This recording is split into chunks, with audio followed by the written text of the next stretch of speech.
खुशी और आप देख रहे हैं एनसीआर हरियाणा। आइए नजर डालते हैं हरियाणा की बड़ी खबरों पर। सुमेर तंवर का भाजपा को बड़ा झटका, समर्थकों सहित पार्टी छोड़ी। किसी पार्टी में नहीं जाऊंगा, जो गुरुग्राम का विकास करे उनके साथ हूँ। गुड़गांव विधानसभा में चुनावी माहौल में एक बार फिर गर्मी छा गई है। दशकों से भाजपा के विभिन्न पदों पर रहे केंद्रीय मंत्री मनोहर लाल के खास कहलाने वाले सुमेर तंवर ने अपने समर्थकों सहित भाजपा को अलविदा कह दिया। सुमेर सिंह ने साफ किया कि वे कोई राजनीतिक दल ज्वाइन नहीं करेंगे। साथ ही उन्होंने साफ कहा कि जो गुड़गांव के विकास का विजन रखेगा, हम सब जनता से जुड़कर उसका समर्थन करने के बारे में विचार करेंगे। सुमेर तंवर के पार्टी छोड़ने से यहाँ भाजपा को बड़ा डैमेज होने की संभावना से भी इनकार नहीं किया जा सकता। आइए जानते हैं क्या कहना है सुमेर तंवर का। स्पीच सुमेर सिंह तंवर। धन्यवाद। मैंने जैसे पहले आपसे निवेदन किया, मैंने किसी को यहाँ नहीं बुलाया। इनको जब पता लगा कि मैं पत्रकार वार्ता मैं करने वाला हूँ और मैंने रिजाइन दे दिया, ये अपनी इच्छा से एक एक साथी यहाँ बैठा है, पूछ सकते हैं। मैंने किसी साथी को नहीं बुलाया। इन्होंने रात को खुद ही, ये अपने गौरव जी हैं, राजन भाई हैं, अंकित है, अमित जी हैं, सुरेंद्र जी हैं, अशोक सोदा जी हैं, इन लोगों ने रात को तय किया। जो कार्यकर्ता इनके संपर्क में थे, इन्होंने एक लिस्ट बना करके इन्होंने मुझे मजबूती यहाँ प्रदान की है। और अभी हम बैठक करेंगे। इन सभी सारे कार्यकर्ता वो कार्यकर्ता हैं जिनकी वजह से बूथों पे हम जीतते हैं।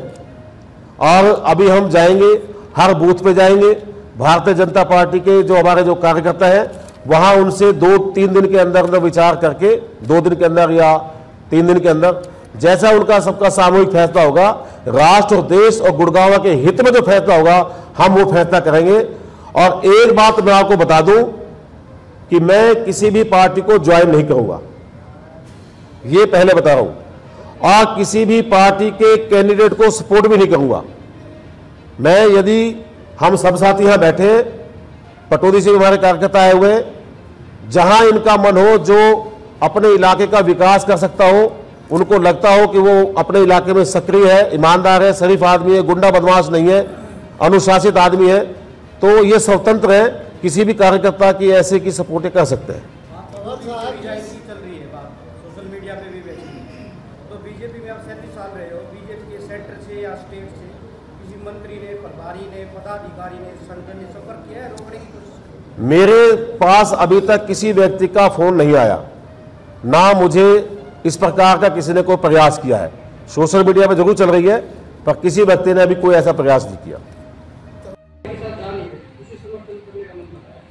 मैंने कहा ना, अभी हम कल या परसों 2 दिन के अंदर में तय करेंगे, जरूर तय करेंगे। जैसे हमारे साथी कहेंगे, मेरा अकेले का कोई निषेध नहीं है, हम सारे साथी सामूहिक रूप से फैसला करेंगे। तंवर साहब कोई मनाने आएगा तो क्या घर वापसी करेंगे? मनाने के लिए तो मैंने कहा है, सारे सिस्टम को ठीक कर दो।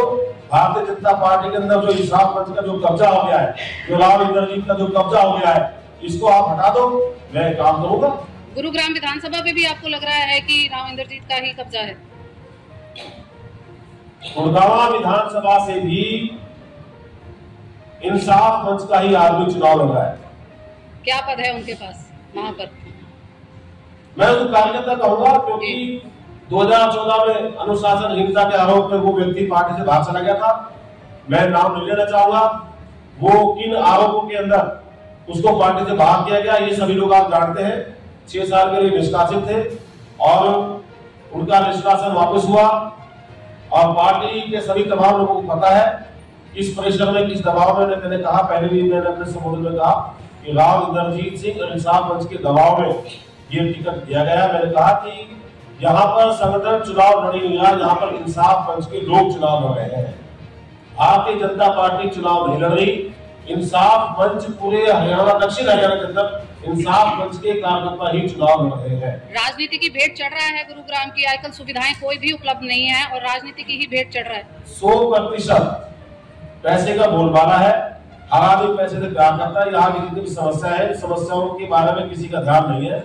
जिस व्यक्ति को टिकट दिया गया, उन समस्याओं का आज तक वो बोला ही नहीं आता। समस्याओं के पीछे केवल चमक धमक वही चलता है, गाड़ी घोड़े साधन से पर व्यक्ति। मैंने कहा ना, संगठन के लोग जब आते हैं तो सीधा वही पहुंच जाते हैं, सीधा कार्यकर्ता तो जाते नहीं। कार्यकर्ता की पीड़ा क्या है उनको समझते नहीं है, शहर की समस्या क्या है, समस्या के बारे में चर्चा नहीं करते। ये सारी चीजें हैं। आपने जैसे कहा लड़ा गया। भारतीय जनता पार्टी का एक भी कार्यकर्ता चुनाव नहीं लड़ रहा। सभी जगह सारी विधानसभाओं के अंदर एक दो विधानसभा को छोड़ करके, तेजपाल तंवर राव नरवी को छोड़ करके कहें तो सभी विधानसभा के अंदर इंसाफ मंच और इंसाफ मंच से जुड़े हुए लोग चुनाव लड़ रहे हैं। आज आपने सैकड़ों समर्थकों के साथ पार्टी से रिजाइन दिया, इससे पहले भी कई ऐसे नेता हैं बीजेपी के जिन्होंने रिजाइन दिया, तो क्या लगता है कि अब भारतीय जनता पार्टी जागेगी? देखिए, मैं समझता हूं और आप लोग पत्रकारिता जगत में हैं, आपको सारा जानकारी है। मुझ जैसा कार्यकर्ता भारतीय जनता पार्टी का कोई ऐसा व्यक्ति नहीं है जिसने रिजाइन किया हो। सभी वो लोग हैं जो लोग सत्ता के लालच में यहां आए थे और अब सत्ता के लालच में चले गए। मेरा सत्ता का कोई मेरा लालच नहीं है। मैंने कहा कि मैं राष्ट्र निर्माण में लगा हूं। मेरे अंदर, मेरे डीएनए में भारतीय जनता पार्टी और आरएसएस कूट के भरी हुई है। मैं अपनी विचारधारा को छोड़ नहीं सकता, लेकिन मेरी विचारधारा के अंदर कांग्रेस के लोग, इंसाफ मंच के लोग यहां आ गए हैं। इन्होंने कब्जा यहां पे कर लिया है। इस कब्जे को मुक्त कराने के लिए मैंने ये आंदोलन की शुरुआत की है। आपने भारतीय जनता पार्टी छोड़ा क्या आरएसएस भी छोड़ दिया? मैंने कहा ना, मैंने विचारधारा नहीं छोड़ी है। मैं तो इनकी आत्मा, जो हमारी भारतीय जनता पार्टी के जो लोग हैं, भारतीय जनता पार्टी के जो पदाधिकारी है, भारतीय जनता पार्टी में जो संगठन मंत्री है, जो प्रभारी है, जो जिला अध्यक्ष है, जो प्रदेश अध्यक्ष है, इनकी आत्मा मर चुकी है। इनकी आत्मा सोई हुई है। इनकी आत्मा को जगाने के ये मेरा प्रयास है और ये मेरी कुर्बानी है। और मैं समझ सकता हूं, आप देखना आने वाले दिनों के अंदर सुमेर सिंह तंवर की कुर्बानी व्यर्थ नहीं जाएगी। इसके ऊपर जरूर कार्रवाई होगी। पार्टी के नेताओं ने क्या आपको कुछ फोन वगैरह किया जब पार्टी छोड़ने की आपने ऐलान किया? मेरे एक और ऐड करूंगा मैं, और क्या आगे पार्टी के नेता अगर आपको मनाएंगे तो आप वापस आएंगे? देखिए, मनाने का तो कोई सवाल ही पैदा नहीं होता।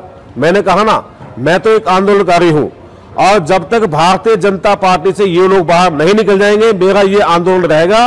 और जब तक राव इंद्रजीत अपने पद से इस्तीफा नहीं दे दे, मैं तो कहूंगा भारतीय जनता पार्टी को, ऐसे व्यक्ति को पार्टी से बाहर कर देना चाहिए और गुड़गांव लोकसभा का चुनाव, उपचुनाव कराना चाहिए। तो क्या आगे आप कोई पार्टी ज्वाइन करेंगे या पार्टी बनाएंगे? मैं कोई पार्टी ज्वाइन नहीं करूंगा। मैंने कहा कि मैं विचारधारा का आदमी हूं, अपनी विचारधारा को जिंदा रखूंगा, अपनी विचारधारा को मैं आगे बढ़ाऊंगा और जब तक मैं ये आंदोलन रखूंगा, जब तक इंसाफ मंच के कार्यकर्ता हमारी पार्टी को छोड़ ना दे। ऐसे ही ताजा तरीन खबरों के लिए देखते रहिए एनसीआर हरियाणा। अगर आपको हमारी खबर अच्छी लगी हो तो चैनल को सब्सक्राइब करें, शेयर करें। नमस्कार।